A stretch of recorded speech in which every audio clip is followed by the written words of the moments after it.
रामकृष्ण हरी मंडळी श्री स्वामी समर्थ हिंदू पंचांगानुसार फाल्गुन महिन्याच्या शेवटी आणि चैत्र महिन्याच्या सुरुवातीला येणारी ही अमावस्या अत्यंत फलदायी मानली जाते।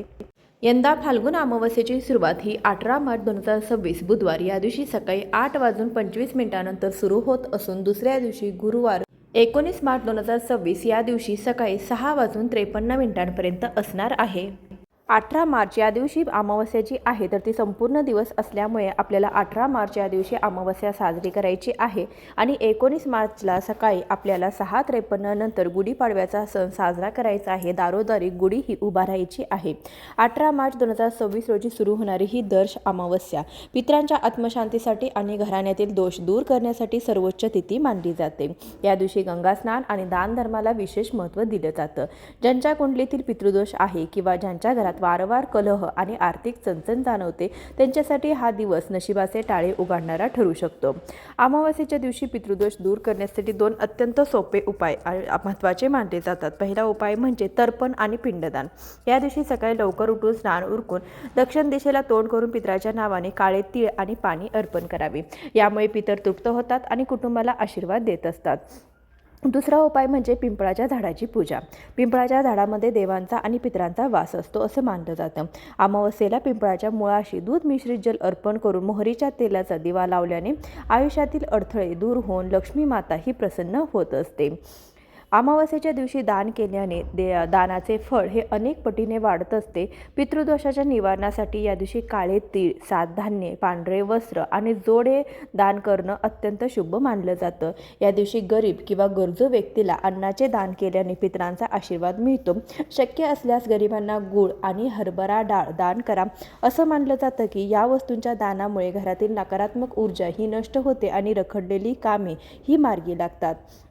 ही जी अमावस्या आहे तर ती आध्यात्मिक साधनेची तिथी असल्याने या दिवशी काही गोष्टी टाळणं अनिवार्य आहे। या दिवशी विसरूनही तामसिक भोजन आणि मद्यपान करू नका, अन्यथा घराची प्रगती थांबते। तसेच या दिवशी कोणाशीही वाद घालू नका किंवा कुणाचा अपमान करू नका। अमावस्येच्या रात्री निर्जन ठिकाणी किंवा स्मशानाजवळ जाणे टाळावे, कारण या दिवशी नकारात्मक शक्ती सक्रिय असतात। या दिवशी नवीन वस्तूंची खरेदी करणे किंवा शुभ कार्याची सुरुवात करणे टाळले जाते, कारण ही तिथी केवळ पितर आणि आध्यात्मिक कार्यासाठी राखीव असते। स्कंद, पद्म आणि इतर अनेक पुराणानुसार चैत्र महिन्यामध्ये येणाऱ्या अमावस्येच्या दिवशी पवित्र नद्यामध्ये स्नान, दान आणि पिंडदान तसेच तर्पण केल्याने व्यक्तीची सर्व पापे नष्ट होतात। शनी दोष, शनीची डह्या किंवा 7.5चे अशुभ प्रभाव देखील कमी करण्यासाठी या अमावस्येला खूप महत्त्वाचं सांगितलं जातं। तसेच या दिवशी श्राद्ध किंवा तर्पण केल्याने पितृ देखील प्रसन्न होतात आणि पितृदोषापासून देखील मुक्ती मिळते। या दिवशी आपल्याला काही उपाय करायचे आहेत। भरपूर वेळा आपल्या घरामध्ये पितृदोष असतो, परंतु तो आपल्याला समजून येत नाही। एखादं काम आपण करायला गेलो तर ते काम व्यवस्थितरित्या पार पडत नाही, त्यामध्ये अनेक अडचणी, अडथळे, संकटे हे येत असतात।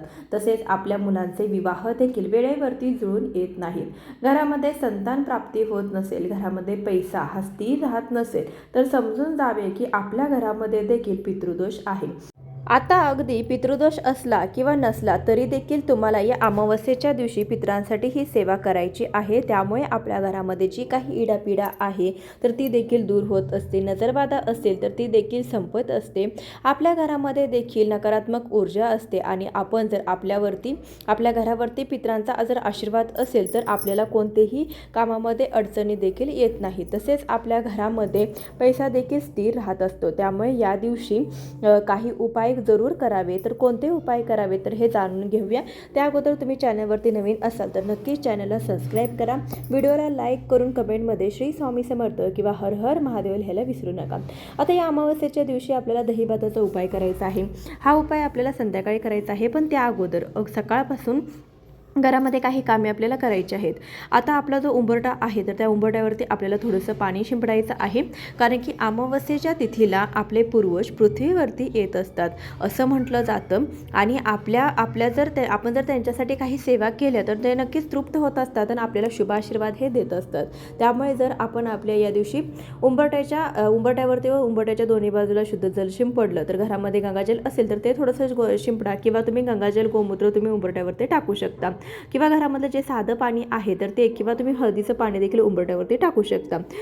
त्यामुळे देखील आपल्या घरामध्ये सकारात्मक ऊर्जा राहील आणि हे पाणी शिंपडल्यामुळे आपले पूर्वज देखील तृप्त होतात आणि त्यांच्या आत्म्याला शांती मिळते असं म्हणतात.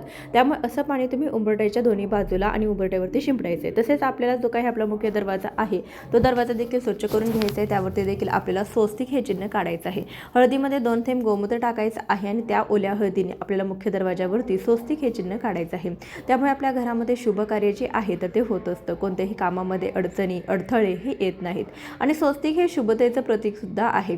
आता या दिवशी आपल्याला दही भाताचा उपाय जो आहे तर तो करायचा आहे. तर हा उपाय करण्यासाठी आपल्याला संध्याकाळी हा उपाय करायचा आहे. अगदी जेव्हा तुमची सर्व कामे होतात तेव्हा तुम्ही अगदी झोपायला जाता त्यावेळेस आपल्याला हा उपाय जो आहे तर तो करायचा आहे.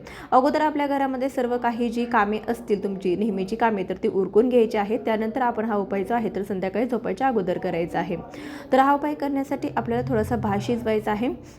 आता भात अगदी तुम्ही मुठभर किंवा छोटीशी वाटी भरून देखील भात शिजवला तरी पण चालेल. हा भात आपल्याला खायचा नाही, त्यामुळे हा भात आपल्याला थोडासा शिजवायचा आहे. आता हा भात शिजवत असताना त्या भातामध्ये आपल्याला मीठ हे टाकायचं नाही.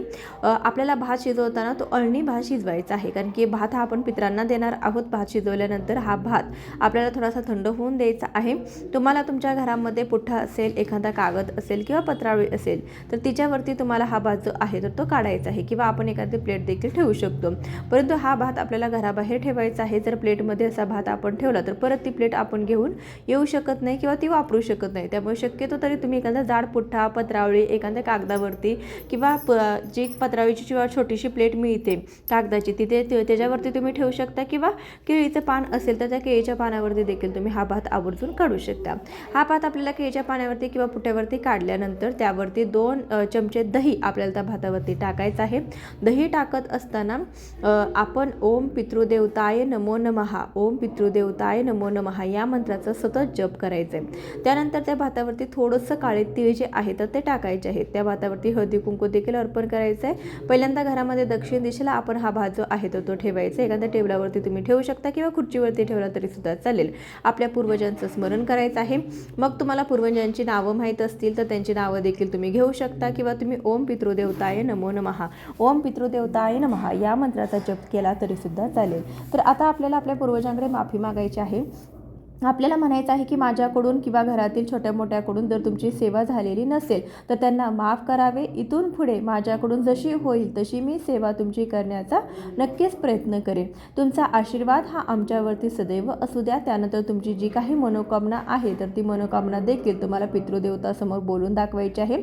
मग घरामध्ये पैसा येत नसेल, पैसा स्थिर राहत नसेल, घरामध्ये सतत अडचणी अडथळे येत असतील, चालू असतील तर त्याबद्दल देखील तुम्ही पितृदेवतांना सांगायचं आहे. आता हा जो काही भात आहे तर तो भात आपल्याला अंघोळीच्या बाथरूममध्ये ठेवायचा आहे.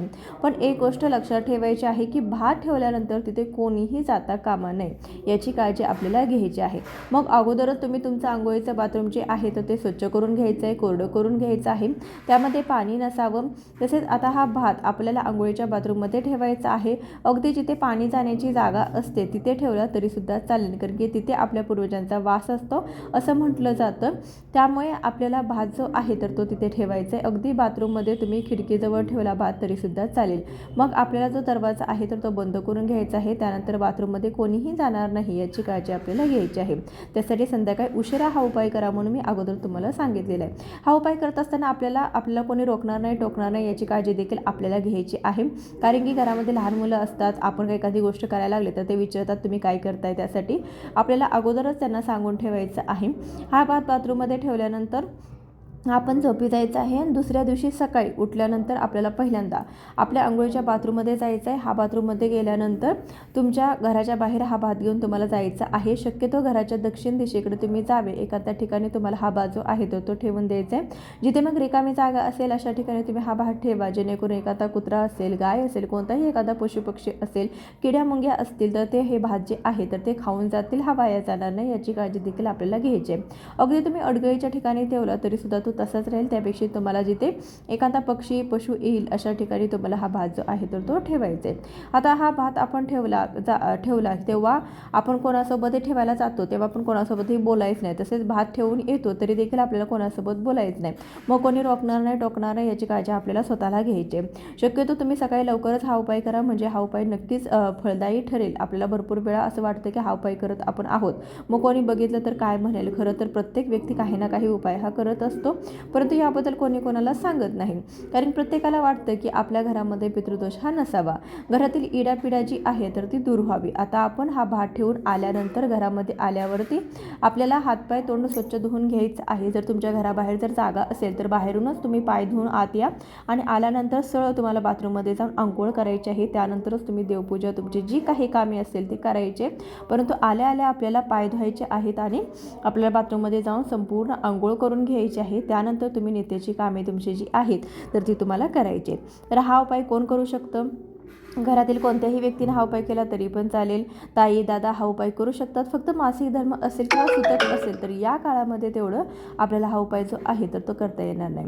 तर ही जी अमावस्या आहे तर ती खूप महत्त्वाची मानली जाते. वर्षातील शेवटची अमावस्या आहे.